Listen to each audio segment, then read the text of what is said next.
Terima kasih telah mengklik video ini. Di episode sebelumnya kita sudah membahas tentang kisah Nabi Yunus. Dan kesempatan kali ini kita akan membahas kisah tentang nabi lainnya. Tetapi sebelum itu jangan lupa untuk subscribe channel ini supaya bisa lebih berkembang lagi ke depannya. Dan nyalakan loncengnya agar kalian tidak ketinggalan video terbaru dari kami. Dan buat kalian yang baru menemukan channel ini, kami ucapkan selamat bergabung di channel ini. Dan tanpa berlama-lama, langsung saja kita masuk ke dalam kisahnya. Ini dia kisah tentang Nabi Daniel.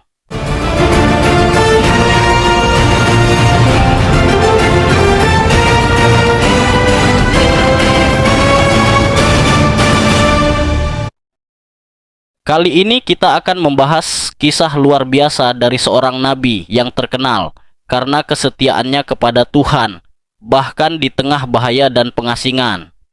Di tengah kekuasaan kerajaan Babylon yang megah, hidup seorang pemuda yang teguh berpegang pada imannya kepada Tuhan. Dialah Nabi Daniel, seorang pemuda yang hidup di pembuangan Babel, namun tetap setia hingga akhir. 1. Awal kehidupan di Babylon. Ini menceritakan bagaimana Daniel pertama kali dibawa ke Babel setelah bangsa Yehuda dikalahkan oleh Raja Nebukadnezar. Bersama teman-temannya, Hananya, Misael, dan Azaria. Daniel dipilih untuk dilatih di istana agar bisa melayani raja. Tantangan utamanya adalah masalah makanan dan minuman istana yang bertentangan dengan hukum Allah. Daniel tidak mau menajiskan dirinya, sehingga ia mencari cara yang bijaksana untuk tetap setia pada imannya. Yang bisa kita pelajari adalah 1.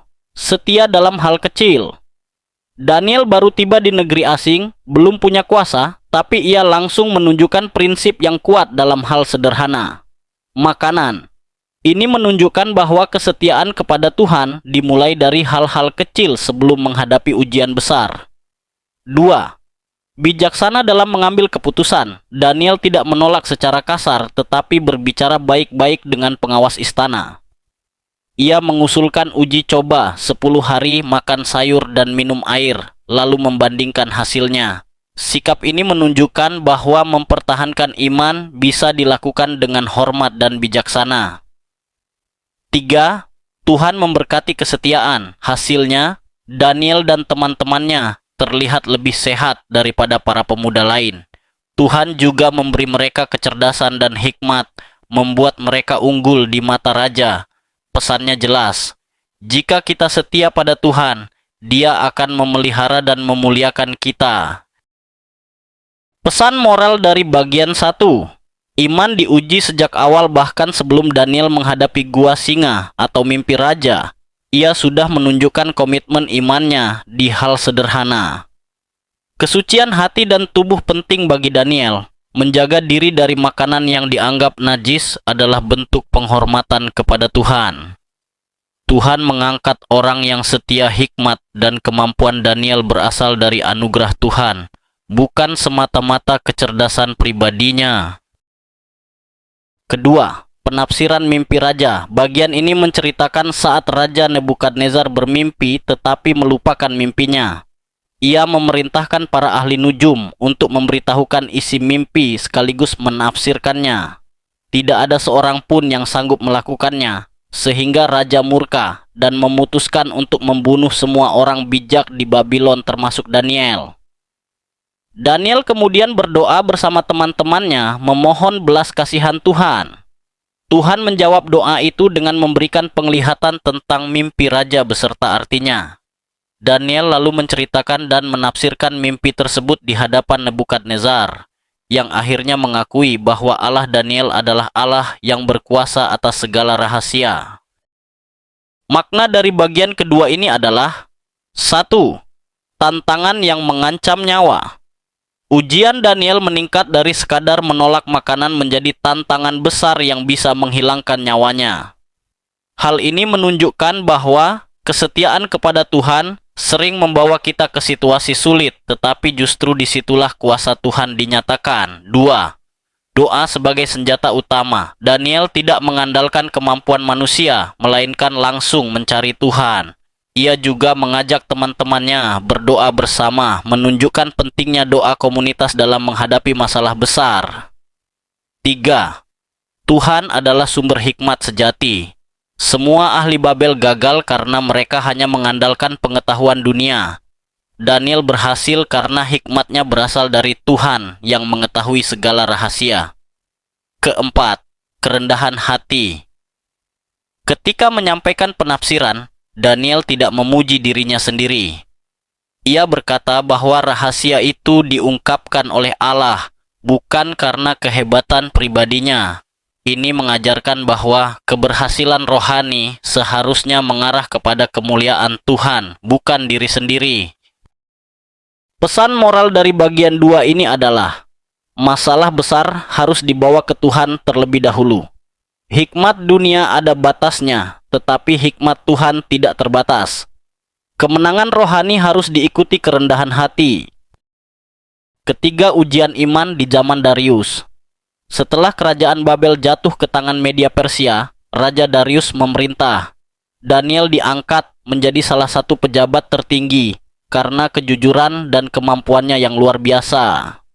Namun, keberhasilan Daniel membuat para pejabat lain iri. Mereka mencari kesalahan Daniel, tetapi tidak menemukan apapun kecuali satu hal, kesetiaannya berdoa kepada Tuhan. Lalu mereka merencanakan jebakan, membujuk raja, membuat hukum yang melarang siapapun berdoa kepada siapapun, kecuali kepada raja selama 30 hari. Daniel mengetahui hukum itu, tetapi ia tetap berdoa 3 kali sehari menghadap Yerusalem seperti biasa. Musuh-musuhnya pun menangkapnya sedang berdoa, lalu melaporkannya kepada raja. Meski Darius menyukai Daniel, hukum Media Persia tidak bisa diubah. Akhirnya, Daniel dijatuhi hukuman, dilemparkan ke gua singa. Makna dari bagian kedua ini adalah 1. Keberhasilan membawa ujian baru. Kadang, ketika Tuhan meninggikan kita, akan ada orang-orang yang iri dan berusaha menjatuhkan. Daniel menjadi target bukan karena ia bersalah, tetapi karena ia benar. 2. Integritas yang konsisten. Daniel tidak mau mengubah kebiasaan doanya demi keamanan dirinya. Ia berdoa seperti biasa, menunjukkan bahwa hubungan dengan Tuhan lebih penting dari rasa aman. Ketiga, kesetiaan meski tahu risikonya. Daniel tahu bahwa keputusannya akan membawanya ke hukuman mati, tetapi ia tetap memilih taat kepada Tuhan. Ini menunjukkan iman yang teguh dan tidak takut kehilangan nyawa demi kebenaran. Keempat, kelemahan sistem dunia. Hukum Media Persia yang tidak bisa diubah menggambarkan keterbatasan manusia, berbeda dengan kuasa Tuhan yang bisa mengubah segala situasi. Pesan moral dari bagian 3 ini adalah, kesetiaan kepada Tuhan sering mengundang tantangan besar, bahkan dari orang dekat. Jangan mengorbankan iman demi keamanan atau popularitas. Integritas membuat kita bersinar di tengah kegelapan dunia. 4. Mukjizat di gua singa. Setelah keputusan hukuman ditetapkan, Daniel dilemparkan ke dalam gua singa. Raja Darius sangat gelisah dan tidak bisa tidur sepanjang malam karena memikirkan Daniel. Keesokan paginya, raja berlari ke gua dan berseru, "Daniel, hamba Allah yang hidup, apakah Allahmu sanggup melepaskan engkau dari singa-singa itu?" Daniel menjawab dengan tenang, "Ya Raja, kekallah hidupmu. Allahku telah mengutus malaikatnya dan menutup mulut singa-singa itu sehingga mereka tidak mencelakakan aku, sebab aku didapati tak bersalah di hadapannya dan juga di hadapanmu, ya Raja." Raja bersukacita memerintahkan Daniel diangkat dari gua dan tidak ditemukan luka sedikit pun padanya. Sebaliknya, musuh-musuh yang menuduh Daniel dilemparkan ke gua dan langsung diterkam singa-singa. Makna dari bagian 4 ini adalah 1. Perlindungan Tuhan nyata dan menyelamatkan. Tuhan bukan hanya menyelamatkan jiwa Daniel, tetapi juga tubuhnya dari bahaya yang mematikan. Ini menunjukkan bahwa kuasa Tuhan melampaui hukum alam. 2. Malaikat sebagai utusan penolong. Tuhan mengutus malaikat untuk menutup mulut singa-singa, mengingatkan bahwa Ia punya banyak cara untuk melindungi umat-Nya. Pertolongan Tuhan sering datang dengan cara yang tidak kita duga. Ketiga, kesetiaan dibalas dengan pemulihan dan kemenangan. Daniel bukan hanya selamat, tetapi juga semakin dihormati oleh raja. Musuh-musuhnya menerima akibat dari perbuatan mereka sendiri. Keempat, kesaksian yang mengubah hati pemimpin. Setelah peristiwa ini, Raja Darius mengeluarkan perintah kepada seluruh kerajaan untuk takut dan gentar kepada Allah Daniel, karena Dialah Allah yang hidup dan berkuasa selama-lamanya. Pesan moral dari bagian 4 ini adalah, Tuhan sanggup menyelamatkan orang yang setia, bahkan dari situasi mustahil.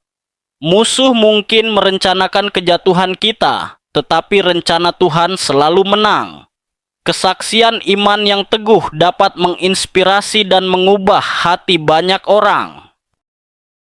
Kisah Daniel mengajarkan bahwa iman sejati tidak goyah oleh ancaman apapun. Ia berani berdiri untuk kebenaran meski nyawanya terancam. Tuhan yang sama yang menyelamatkan Daniel juga sanggup menolong kita ketika kita tetap setia kepadanya. Begitulah kisah tentang Nabi Daniel yang dilemparkan ke gua singa, tetapi diselamatkan oleh Tuhan. Tulis pendapat kalian di kolom komentar tentang kisah ini. Dan jangan lupa untuk subscribe channel ini supaya bisa lebih berkembang lagi ke depannya. Dan nyalakan loncengnya agar kalian tidak ketinggalan video terbaru dari kami. Terima kasih telah menonton sampai habis. Sampai jumpa di episode selanjutnya.